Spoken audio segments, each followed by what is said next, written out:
کہ تمہارے لیے شراب اور جوا جو ہے یہ حرام ہے، اور باقی بہت سی چیزیں جو ان کی حرمت کا حکم ملا، اور ساتھ حکم دے دیا گیا کہ فجتنبوہ، اب تم اس سے کلی طور پر اجتناب کرو۔ جب یہ حکم آ گیا تو اس وقت روایات کے اندر آتا ہے کہ مدینہ منورہ کے اندر جو لوگ پہلے شراب کسی نہ کسی صورت میں اپنے گھر کے اندر رکھا کرتے تھے، ان سب نے وہ ساری کی ساری شراب جو ہے اس کے مٹکے توڑ دیے، اور شراب جو ہے وہ گلیوں میں بھی بہنے لگی جس طریقے سے بارش کا پانی بہتا ہے۔ یہ حکم قرآن مجید کی طرف سے جب نازل ہو چکا تو اس کے بعد اسلامی معاشرے کے اندر شراب کی اور نشے کی کوئی صورت جو ہے وہ باقی نہیں رہنے دی گئی، حتیٰ کہ حضور سرکار دو عالم صلی اللہ علیہ وسلم نے شراب پینے والے پر، شراب بنانے والے پر، شراب بیچنے والے پر، شراب خریدنے والے پر، اس کام کے اندر جتنے لوگ ملوث ہو سکتے ہیں ان تمام کے لیے جو ہے وہ یہ بات فرما دی گئی کہ اللہ اور کی لعنت ان پر ہے، اور ان کا یہ سارے کا سارا عمل جو ہے وہ حرام ہے۔ ایسی صورتحال کے اندر اسلام نے تو یہ تعلیمات اتنی دے دیں کہ پھر معاشرہ اس نشے کی لت سے اور شراب کی لت سے مکمل طور پر جو ہے وہ پاک ہو گیا۔ آج کے دور کے اندر اگر ہم دیکھیں پھر ہمارا اسلامی معاشرہ چلا آ رہا ہے، اس کے اندر اکا دکا ہمیں ایسی صورتحال نظر آتی ہے کہ بعض معاشروں کے اندر جو ہے وہ شراب کا جو ہے وہ کچھ چلن چل پڑا، لیکن جس وقت یہ پچھلی صدی کا دور شروع ہوا ہے اس کے اندر مغربی کلچر کے زیر اثر ہمارے مسلمانوں کے اندر بھی شراب نوشی کا دوبارہ جو ہے وہ رواج پیدا ہو گیا، اور اس کو ایک معمولی بیماری سمجھا گیا، معمولی گناہ سمجھا گیا، حالانکہ قرآن پاک نے اور رسول کریم صلی اللہ علیہ وسلم نے اس کی حرمت اور اس کے گناہ کی شدت کو بڑے واضح طور پر بیان فرما دیا تھا۔ ہم یہ کہہ سکتے ہیں کہ جو شخص نشے کا عادی ہوگا، شراب کا عادی ہوگا، وہ گویا اسلام کی تعلیمات سے کلی طور پر ہٹ چکا ہے، اور حضور نبی کریم صلی اللہ علیہ وسلم نے شراب کو ام الخبائث قرار دیا کہ یہ تمام گناہوں کی اور تمام گندے کاموں کی بنیاد یہ شراب ہے۔ تو شراب ہو یا شراب سے ملتی جلتی وہ چیز جو انسان کی عقل پر پردہ ڈال دے، خمر کہتے ہی اس کو ہیں، جو انسان کی عقل پر پردہ ڈال دیتی ہے، تو ان مسلمان سے اللہ اور اس کے رسول یہ تقاضا کرتے ہیں کہ وہ ہمہ وقت اپنے شعور کے اندر، اپنی عقل کے اندر رہ کر دین متین کے احکام پر عمل کرتا ہوا نظر آنا چاہیے۔ تو شراب پینے کی وجہ سے اس کی عقل معوف ہو جاتی ہے، نشہ ہو جاتا ہے، لہذا وہ دین کے احکام پر عمل نہیں کر سکتا، اس لیے کلی طور پر اس کو جو ہے وہ حرام کرا دیا گیا۔ ٹھیک ہے، اس پر مفتی صاحب کو بھی شامل گفتگو کر لیتے ہیں۔ مفتی صاحب، آپ اگر یہ بتا دیجئے کہ ایسا شخص جو منشیات کا بے دریغ استعمال کرتا ہے اور عادتاً کرتا ہے، روٹین میں کرتا ہے، ایسے شخص کے لیے اللہ کی جانب سے کس سزا کا حکم ہے، اور پھر اسلامی تعلیمات کی روشنی میں اگر دیکھا جائے تو اس سے بچاؤ کیسے کیا جا سکتا ہے؟ بسم اللہ والصلاة والسلام علی رسول اللہ وعلی آلہ واصحابہ اجمعین الی یوم الدین۔ آج کا عنوان منشیات کے حوالے سے ہے، اور رمضان مبارک کا مہینہ ہے، دونوں میں مناسبت اور جوڑ بھی ہے۔ وہ اس طرح کہ ابھی آخری عشرہ جو آئے گا اس میں تاک راتوں میں لیلۃ القدر کو تلاش کرنا ہوتا ہے، یعنی عبادت کرنی ہوتی ہے۔ نبی پاک صلی اللہ علیہ وسلم کا ارشاد ہے کہ وہ شخص جو شراب کا عادی ہو اور شراب سے توبہ نہ کرتا ہو، لیلۃ القدر میں بھی اس کی مغفرت نہیں ہوتی۔ یعنی اتنا بڑا یہ جرم ہے کہ وہ ساری رات عبادت کرتا رہے اور اللہ کو مناتا رہے، جب تک وہ شراب سے توبہ نہیں کرے گا اللہ اس کی معافی کا اعلان نہیں کریں گے۔ اور شراب جیسے ابھی حضرت فرما رہے تھے کہ ام الخبائث، یہ جو نشہ ہے یہ تمام برائیوں کی جڑ ہے، بنیاد ہے، اساس ہے۔ اور اللہ تعالیٰ نے شراب کو جب حرام قرار دیا تو ساتھ بتایا کہ یہ شیطانی عمل ہے، شیطان چاہتا ہے کہ لوگ نشے میں رہیں۔ جب نشے میں رہیں گے تو نہ اللہ کے حکم کی پرواہ ہوگی، نہ اللہ کے رسول کے حکم کی پرواہ ہوگی، نہ اپنے ماں باپ کی اسے پرواہ ہوگی، کسی کی پرواہ نہیں ہوگی، وہ تو ایک نشے میں مست ہوگا، اور اس نشے میں پھر نقصانات بہت زیادہ ہوتے ہیں۔ فرمایا انما یرید الشیطان ان یوقع بینکم العداوۃ والبغضاء فی الخمر والمیسر، شیطان تو چاہتا ہے کہ تم شراب پیو، نشے میں آ جاؤ، اور پھر وہ تمہیں آپس میں لڑائے، آپس میں لڑائی جھگڑے ہوں گے، عداوت اور بغض پیدا ہوگا، اور اللہ کے ذکر سے رک جائے گا، نماز سے رک جائے گا، تو یہ بہت بڑا نقصان ہے ایک مسلمان کے لیے۔ اور اسی لیے شیطان ان باتوں پہ خوش ہوتا ہے کہ نشے پہ لگا دو تاکہ نہ نماز پڑھے اور نہ ہی اللہ کا ذکر کرے۔ اور اسی لیے حکم یہ ہے کہ اپنے آپ کو نشے سے بچاؤ، نشے میں نہیں جانا۔ اور ہم حیران اس بات پہ ہوتے ہیں کہ بہت سارے ایسے کام جس پہ حکومت وقت بہت سختی کرتی ہے، لیکن اس سے بڑے جرائم ہوتے ہیں، اس پہ سختی نہیں کرتی۔ اب آپ دیکھیں، ہمارے ہاں عموماً ملک پاکستان میں یہ کہا جاتا ہے کہ غیر مسلم کو شراب کا پرمٹ جاری ہوگا، اس کو لائسنس ملے گا کہ وہ شراب لے سکتا ہے۔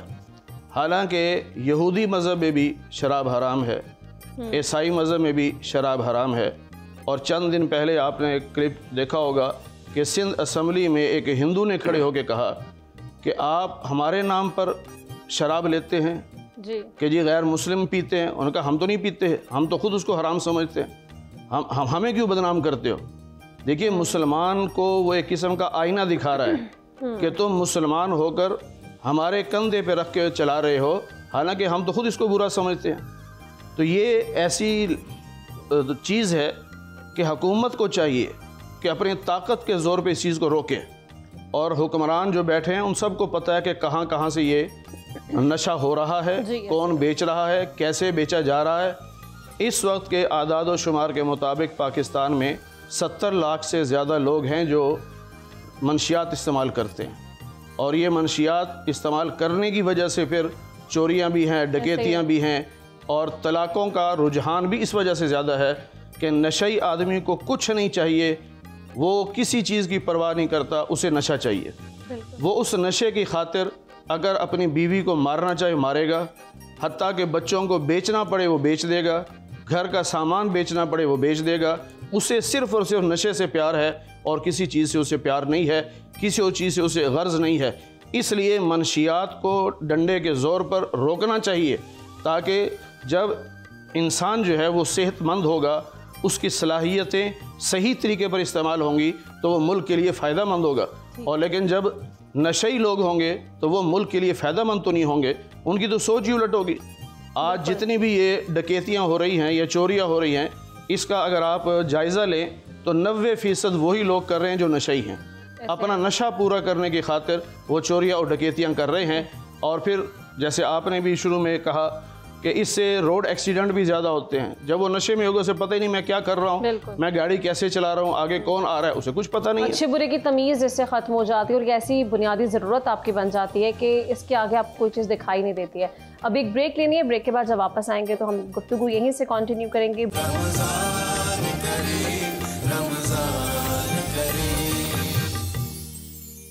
ویلکم بیک ناظرین، بریک پہ جانے سے قبل اسامہ مزید بھی آپ سے کلام سنیں گے۔ ناظرین، گفتگو کی جانب ایک بار پھر آتے ہیں۔ پروفیسر صاحب، بریک پہ جانے سے پہلے جیسے مفتی صاحب نے بڑا اچھا ایکسپلین کر دیا کہ وہ شخص جو کہ منشیات کا عادی ہے، اس کی توبہ بھی تب تک قبول نہیں کی جاتی جب تک وہ منشیات سے توبہ نہیں کر لیتا۔ تو آپ یہ بتا دیجیے کہ اس کے استعمال سے انسانی ذہن پہ اور انسانی جسم پہ کیا اثرات مرتب ہو سکتے ہیں، اور ہم پھر مزید کن بیماریوں کا شکار ہو سکتے ہیں؟ دیکھیے، شراب چونکہ ام الخبائث ہے اور اس کا بنیادی طور پر اثر وہ انسان کی عقل پر ہوتا ہے۔ جب انسان کی عقل ہی ختم ہو جائے اور اس پر پردہ پڑ جائے تو پھر ہر طرح کا گناہ اور ہر طرح کے جرم کا ارتکاب اس سے ممکن ہے۔ لہذا نشہ آور جو چیز بھی ہوگی، خواہ وہ شراب ہے یا آج کے دور کے اندر ہیروئن ہے یا کوئی اور نشے کی مختلف جو صورتیں اختیار کر لی گئی ہیں، یہ ساری کی ساری اس انسان کے ذہن اور عقل کو تو معوف کرتی ہی ہیں، اور اس کے ساتھ ساتھ صرف یہی نہیں کہ اس کے ذہن کو جو ہے وہ اور عقل کو خراب کرتی ہیں، بلکہ اس کی پوری جسمانی قوت جو ہے یا جسمانی صحت اس سارے پر اثر انداز ہوتی ہے۔ اس کا معدہ خراب ہو جاتا ہے، اس کے ہارٹ اٹیک کا خطرہ زیادہ ہو جاتا ہے، اس کے لنگز جو ہیں ان کے اندر جو ہے بیماریاں کے پیدا ہونے کا خطرہ ہوتا ہے۔ غرضے کہ پورا جسم جو ہے وہ شراب کے عادی کا بیماریوں کی اماجگاہ بن جاتا ہے۔ وہ بیماریاں اس کی اپنی ذات تک تو ہیں ہی، اس کے بعد اس سے جتنے بھی متعلقہ لوگ ہیں ان تک اس کے اثرات جو ہے وہ بالواسطہ پہنچتے چلے جاتے ہیں، اور وہ سارے کے سارے آپ یوں سمجھ لیں کہ وہ جس خاندان اور کسی معاشرے کی اکائی کا فرد ہے، وہاں پر اس سے متعلق جتنے بھی افراد ہیں وہ سارے کے سارے اس کے بد اثرات سے جو ہے وہ مسموم ہو جاتے ہیں، اور ان کی صحت، ان کی طبیعتیں، ظاہر ہے جس گھر کے اندر ایک نشئی ہے اس کی دیکھ بھال کرنے والا اگرچہ وہ نشے کا عادی خود نہیں ہے، لیکن وہ اس کی کیفیات کو دیکھ کر اس کے لیے جو کچھ کر رہا ہے اس میں وہ اپنے آپ کو ہلکان کرتا چلا جا رہا ہے۔ اس کی تیمارداری کرنے والا، اس کی پاس رہنے والا، اس کی ضروریات کو پورا کرنے والا، وہ خود جو ہے وہ تیماردار ہی نہیں رہتا بلکہ وہ خود بیمار ہو جاتا ہے۔ ایسی صورتحال کے اندر جس وقت ایک نشے کا عادی وہ معاشرے کے اپنے گھر سے نکل کر معاشرے کے دیگر افراد کے ساتھ اپنے تعلق کی طرف جاتا ہے تو اس میں وہ پورے معاشرہ جو ہے وہ مسموم ہو جاتا ہے، وہ پورا معاشرہ جو ہے اس نشے کے بد اثرات سے نقصان اٹھاتا ہے۔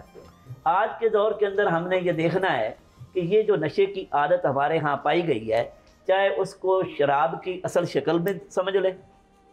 چاہے الکوہل کی شکل میں سمجھ لیں، چاہے افیون کی شکل میں سمجھ لیں، چاہے جو ہے وہ ہیروئن کی شکل میں سمجھیں، شیشے کی صورت میں سمجھے، جتنے بھی یہ سارے کے سارے طریقے اڈاپٹ کیے گئے ہیں یہ سارے کے سارے جو ہے وہ حرام ہیں اسلام کی تعلیمات کی روح سے۔ ان سے بچنا جو ہے وہ ہر مسلمان کے لیے ضروری ہے۔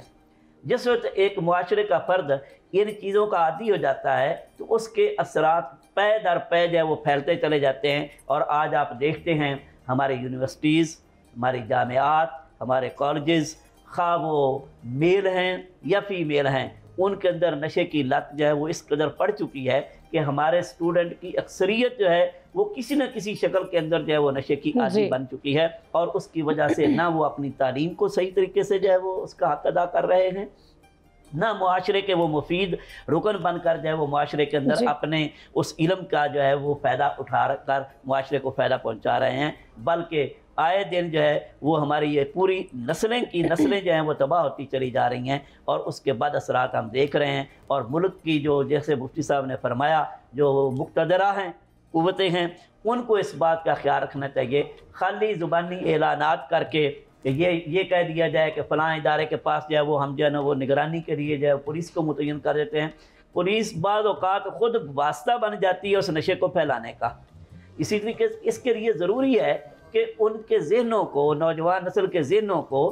اس بات کی طرف لایا جائے کہ بھئی ہم جس دین کے پیروکار ہیں، جس مذہب کے ہم پیروکار ہیں، اس مذہب کے اندر یہ چیز سرے سے ہے ہی حرام۔ جب یہ حرام ہے تو اس کے آپ قریب جائیں گے تو آپ کی نہ دین رہا نہ دنیا آپ کی رہے گی، آپ دونوں جہانوں کے اندر جو ہے وہ تباہ و برباد ہوتے چلے جائیں گے۔ اس چیز کی ضرورت ہے، یہ مسجد کے محراب و منبر سے بھی یہ صدا اٹھنی چاہیے، اور جو ہے وہ ایوان بالا جو ہیں ہمارے حکومتی، ان کے اندر سے بھی یہ اس کے لیے مکمل طور پر پالیسیاں وضع کرنی چاہیے، اور جیسے مفتی صاحب نے کہا وہ غیر مسلموں کی آڑ لے کر جو ہے وہ شراب کا چلن جو ہے اس کو جاری رکھنے کی کسی صورت میں بھی اسلامی اسٹیٹ کو اجازت نہیں دی جا سکتی۔ اسلامی اسٹیٹ وہی ہوتی ہے جو دین کے احکام پر مکمل طور پر عمل کرتی ہے۔ جو چیز حرام ہے وہ حرام ہے، خواہ وہ جوا ہے، خواہ شراب ہے، خواہ سود ہے، اس کو ہیلے بہانوں سے کسی نہ کسی طریقے سے جو ہے اس کو جواز فراہم کرنا اگر حکومتی سطح کی طرف سے ہوگا تو اس کا مطلب یہ ہے کہ وہ پورے معاشرے کے اندر پھیلی ہوئی جو برائی ہے اس کا وبال جو ہے وہ حکومتی ایوانوں پر جو ہے وہ پہنچے گا، اور مقتدرہ جو ہے وہ اس کی ذمہ دار ہوگی کہ انہوں نے ایسی پالیسیاں کیوں نہیں وضع کی جن سے یہ تمام برائیوں کا سدباب۔ عصر حاضر میں یہ بہت زیادہ ضروری ہے کہ اس پر آگہی فراہم کی جائے اور ہر جگہ سے اس پر آواز بھی بلند کی جانی چاہیے۔ مفتی صاحب اگر آپ اس چیز پر روشنی ڈال دیں، جیسے ابھی پروفیسر صاحب بھی کہہ رہے تھے، آج کل ہم دیکھتے ہیں بڑے چھوٹے چھوٹے بچے جو ہے اس کی طرف اٹریکٹ ہو رہے ہوتے ہیں، نہ صرف یونیورسٹی کالجز کی بلکہ اسکول کے بچے اس کی طرف جو ہے وہ اٹریکٹ ہوتے ہیں۔ تو اس کی کیا وجوہات آپ دیکھتے ہیں؟ ہمارے معاشرے میں ایسی کیا چیزیں ہیں جو بچوں کو یا نوجوان نسل کو اس چیز کی طرف مائل کرتی ہیں؟ پھر والدین کا اس پر کیا کردار ہو سکتا ہے؟ والدین کیا کر سکتے ہیں؟ دیکھیے، اس میں سب سے اہم بات تو یہ ہے کہ جو لوگ کاروبار کرتے ہیں منشیات کا، اصل ذمہ دار وہ لوگ ہیں۔ انہیں اس سے کوئی غرض نہیں ہے کہ یہ بچہ ہے یا بوڑھا ہے یا جوان ہے یا یہ تعلیم یافتہ ہے یا ان پڑھ ہے، انہیں اس سے غرض نہیں ہے۔ انہیں اپنے پیسے چھاپنے سے غرض ہے، چاہے وہ لوگ مر رہے ہوں انہوں نے اپنے پیسے بنانے ہیں۔ جب تک ان لوگوں کو نہیں پکڑا جائے گا جو منشیات کا کاروبار کرتے ہیں، اس وقت تک ملک سے منشیات ختم نہیں ہو سکتی۔ پھر وہ طریقہ کار ان کا یہ ہوتا ہے کہ آپ دیکھیں گے اسکول، کالجز، یونیورسٹیز کے باہر بعض ریڑھیوں والے کھڑے ہوتے ہیں، گول گپے بیچ رہے ہیں، کوئی چھلیاں بیچ رہا ہے، کوئی کچھ بیچ رہا ہے۔ یہ اصل میں ان کے کارندے ہوتے ہیں۔ یہ ان چیزوں پہ ہلکا ہلکا سا یعنی کہ نشہ لگا کر، پاؤڈر لگا کر بیچتے ہیں، اور وہ پھر ایسا چسکا پڑ جاتا ہے ان بچوں کو کہ اس کے بغیر وہ رہ نہیں سکتے۔ جو ہی چھٹی ہوگی فوراً آ کے جی ہمیں یہ گول گپے دے دو، ہمیں فلاں چیز دے دو، وہ عادت بن جاتی ہے۔ وہ آہستہ آہستہ ان کے جسم میں یہ سرایت کر جاتا ہے اور پھر وہ باقاعدہ نشہ شروع کر دیتے ہیں۔ اس طرح کے واقعات پاکستان کے اندر بے شمار ہیں۔ یعنی ایسے واقعات بھی ہیں کہ بچی کی شادی ہوئی اور وہ سسرال میں نہیں رہ رہی، ضد کر رہی ہے میں نے گھر جانا ہے، میں نے گھر جانا ہے، میں نے گھر جانا ہے۔ جب تحقیق کی تو پتہ چلا کہ ان کے محلے میں گول گپے بیچنے والا یہ اس کی عادی ہو چکی ہے کہ وہ گول گپے میں نے کھانے ہیں، باقی کہیں سے نہیں کھانے۔ کیوں؟ وہ نشہ ڈال رہا تھا اس میں، اب اس کی مجبوری بن گئی۔ تو اس طرح ہماری نوجوان نسل کو برباد کرنے میں ان لوگوں کا ہاتھ ہے جو راتوں رات ارب پتی بننا چاہتے ہیں یا کروڑوں پتی بننا چاہتے ہیں، اور وہ انسانی جانوں سے کھیل رہے ہیں۔ اگر ہمارے حکمران مخلص ہوں تو پہلے ان لوگوں کو پکڑیں جو لوگ یہ کاروبار کرتے ہیں، اور اس سے بڑھ کر آپ دیکھیں ادویات میں بھی یہ چیزیں شامل کی جا رہی ہیں۔ حالانکہ بعض ادویات ایسی ہیں جس میں ضرورت نہیں ہے، لیکن جان بوجھ کر اس میں نشہ شامل کیا جاتا ہے تاکہ لوگ نشے میں جائیں اور وہ عادی بن جائیں۔ یہ چیزیں ہمیں سوچنا پڑے گا بحیثیت پاکستانی کہ ہم اپنے ملک کو کدھر لے کے جانا چاہتے ہیں۔ اور عالمی سطح پر بھی جب مقابلے بازی ہوتی ہے، ٹسل چلتی ہے، تو وہاں ایک دوسرے کو نیچا دکھانے کے لیے یہ منشیات کو بطور ہتھیار استعمال کیا جاتا ہے۔ سب سے پہلے امریکہ نے یہ کام شروع کیا، اور 1913 میں چین کے اندر انہوں نے باقاعدہ منشیات شروع کی، اور اس وقت چین میں 25% لوگ منشیات کے عادی بن چکے تھے۔ اور اسی طرح وہ جس ملک کو برباد کرنا چاہتے ہیں وہاں پہلے منشیات کو پھیلاتے ہیں۔ اور اس میں عجیب بات یہ ہے کہ پہلے مفت دیتے ہیں، وہ چھوٹا چھوٹا نشہ مفت دیتے ہیں کہ اس کو عادت پڑ جائے۔ جب عادت پڑ جاتی ہے اب وہ کہتے ہیں پیسے لا، اب وہ بغیر پیسے کے آ نہیں سکتا، اب وہ گھر کی ساری چیزیں بیچے گا، چوری کرے گا، کہیں سے بھی لائے گا۔ تو یہ لوگ انسانیت کے دشمن ہیں۔ آپ کے آج کے اس پروگرام کے حوالے سے ہم یہ کہیں گے کہ اسلام کے دشمن وہ بھی ہیں یہ، لیکن سب سے پہلے انسانیت کے دشمن ہیں۔ جب انسانیت ہی نہیں ہے تو ان کے ہاں اسلام کیا چیز ہے؟ بالکل، ان کو تو صرف اپنے پیسے سے مقصد ہے کہ ہمیں پیسہ چاہیے۔ ہماری جو خود ساختہ ایک ہم نے لائف سٹائل بنا لیا ہے، اس لائف سٹائل کو گزارنے کے لیے ہمیں کروڑوں روپیہ چاہیے، اور وہ یہ ایسے کماتے ہیں کہ لوگوں کو نشے پہ لگاتے ہیں۔ اور بہت سارے ایسے واقعات ہیں، بہت سارے، کہ کسی کے مکان پہ قبضہ کرنا ہو، کسی کی پراپرٹی پسند آ گئی، اسے وہ نشے پہ لگاتے ہیں۔ پھر نشہ جب خوب وہ عادی ہو جاتا ہے تو اب اسے کہتے ہیں کہ پراپرٹی میرے نام کر، بلیک میلنگ کی جا رہی ہے، اب وہ دیتا نہیں تو اس کا اب نشہ ٹوٹ رہا ہوتا ہے، اس کو طلب ہو رہی ہوتی ہے، اس وقت اس کے سامنے وہ رجسٹری رکھتے ہیں، اور وہ نشہ لینے کے لیے یعنی وہ پاؤڈر لینے کے لیے مجبوراً وہ دستخط کر دیتا ہے، اور یوں غریب لوگوں کی پراپرٹی کو ہتھیا لیا جاتا ہے۔ اس طرح کے واقعات جب ہوں گے اور بعد میں پھر لڑائیاں ہوں گی، ظاہر ہے جب نشہ اترے گا تو وہ سوچے گا کہ میں نے مکان کیوں دے دیا اس کو۔ اب اگر ہو سکتا ہے کہ وہ لڑائی کرے۔ اب یہ جو ہمارے ملک میں معاشرے میں جو فساد ہے، اس فساد کی بنیادی جڑ جو ہے وہ منشیات ہے، اور ان منشیات کو ختم حکومت اگر چاہے سنجیدہ ہو جائے تو ختم کر سکتی ہے۔ ٹھیک ہے، یہاں پہ ابھی ایک بریک لینی ہے، بریک کے بعد جب واپس آئیں گے تو گفتگو یہیں سے کنٹینیو کریں گے۔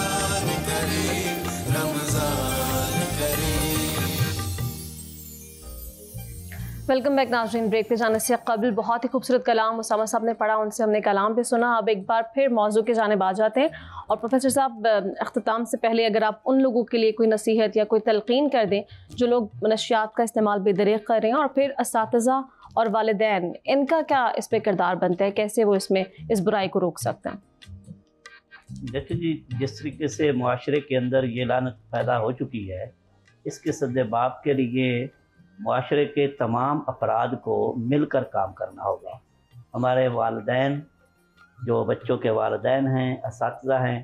اپنی اپنی فیلڈ کے اندر اپنے اپنے دائرہ کار کے اندر جو ہے وہ تلقین تو کر رہے ہیں اور کرتے رہیں گے۔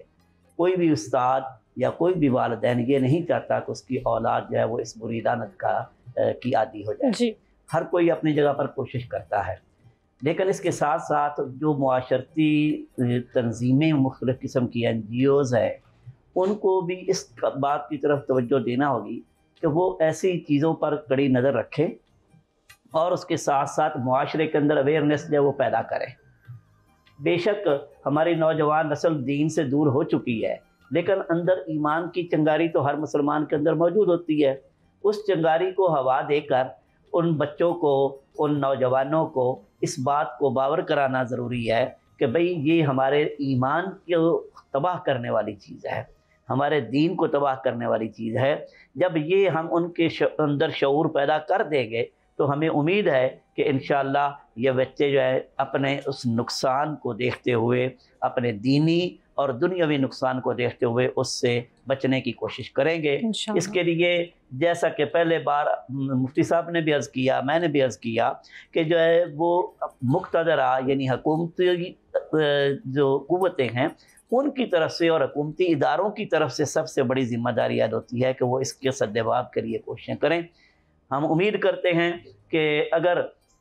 اس برائی کو حکومتی ایوانوں کے اندر سمجھ لیا گیا تو اس کے سدباب کے لیے جو ہے وہ حکومتی سطح پر قانون سازی بھی کی جائے گی، اور جیسا کہ مفتی صاحب نے کہا باقاعدہ طور پر اس کی بنیاد اور جڑ جہاں سے یہ چیزیں پیدا ہوتی ہیں اور معاشرے کے اندر پھیلتی ہیں ان کو روکنے کی جب کوشش کی جائے گی تو انشاءاللہ اس معاشرے کی یہ جو بری لعنت ہے اس سے ہمارا معاشرہ جو ہے وہ پاک ہو جائے انشاءاللہ اور کہ وقت حاضر کی بہت بڑی ضرورت ہے کہ اس پر آگے ہی فراہم کی جائے اور اسے چھٹکارا بھی حاصل کیا جائے۔ مفتی صاحب پلیز دعا کروا دیجیے۔ الحمدللہ رب العالمین والعاقبۃ للمتقین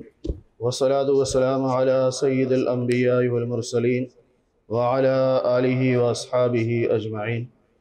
اے اللہ ہم سب کے صغیرہ کبیرہ گناہوں کو معاف فرما، اے اللہ ہم سب کے روزوں کو قبول فرما، نماز تراویح کو قبول فرما، تلاوت قرآن کو قبول فرما، صدقہ خیرات زکوٰۃ فطرانے کو اپنی بارگاہ میں قبول فرما۔ اے اللہ جتنے مسلمان بیمار ہیں سب کو صحت کاملہ نصیب فرما، اے اللہ جتنے مسلمان بے روزگار ہیں سب کو حلال رزق نصیب فرما، اے اللہ جتنے مسلمان دنیا سے جا چکے سب کی مغفرت فرما دے، اے اللہ سب کو جنت الفردوس میں اعلیٰ مقام نصیب فرما دے۔ اے اللہ ہم تک حضور نبی پاک صلی اللہ علیہ وسلم کا یہ پیغام پہنچا ہے کہ قبر کو مٹی کا ڈھیر نہ سمجھو، یا تو یہ جنت کے باغوں میں سے ایک باغ ہے یا جہنم کے گڑھوں میں سے ایک گڑھا ہے۔ اے اللہ ہم سب تمام مسلمانوں کے لیے دعا کرتے ہیں جو بھی دنیا سے چلے گئے، اے اللہ سب کی قبروں کو جنت کا باغ بنا دے، سب کی قبروں کو روشن کر دے، سب کی قبروں کو اپنی رحمت سے بھر دے، اور یہ آخرت کی منزلوں میں سے پہلی منزل ہے۔ جو یہاں کامیاب ہو گیا وہ باقی منازل میں بھی کامیاب ہو جائے گا۔ اے اللہ تمام مسلمانوں کو عذاب قبر سے محفوظ فرما دے اور قبر کی پہلی منزل میں کامیابی عطا فرما دے۔ اے اللہ فلسطین کے مسلمانوں کی مدد فرما، مجاہدین کو غلبہ عطا فرما، شہداء کی قربانیوں کو قبول فرما، زخمیوں کو صحت کاملہ نصیب فرما۔ اے اللہ معاونین کے تعاون کو قبول فرما۔ اے اللہ اسرائیل اور اس کا ساتھ دینے والے ظالموں کو آپس میں لڑا کر ٹکڑوں میں تقسیم کر دے، انہیں تباہ و برباد کر دے۔ پوری دنیا کے مسلمانوں کو اے اللہ متحد اور متفق فرما۔ اے اللہ خصوصاً ہمارے ملک پاکستان کو استحکام عطا فرما، اندرونی بیرونی دشمنوں سے اس کی حفاظت فرما۔ اے اللہ جیسے آج کا عنوان منشیات کے حوالے سے تھا، اے اللہ ہماری دعاؤں کو قبول فرما، ہمارے ملک کو منشیات سے پاک فرما دے، ہر قسم کے نشے سے پاک فرما دے، ہمارے نوجوانوں کو اے اللہ اس بیماری سے نجات عطا فرما دے۔ اے اللہ اور بھی جتنے بھی ہمارے ملک و قوم کے لیے نقصان دہ چیزیں ہیں ان سے ہماری حفاظت فرما۔ اے اللہ حضور نبی پاک صلی اللہ علیہ وسلم نے جتنی خیر کی دعائیں مانگی، اے اللہ ان تمام خیر کی دعاؤں میں سے ہمارا حصہ بھی ہمیں عطا فرما دے۔ حضور نبی پاک صلی اللہ علیہ وسلم نے جتنے شرور سے پناہ مانگی، اے اللہ ان تمام شرور سے ہماری بھی حفاظت فرما۔ اے اللہ ہم سب کو قیامت کے دن حضور نبی پاک صلی اللہ علیہ وسلم کی شفاعت نصیب فرما،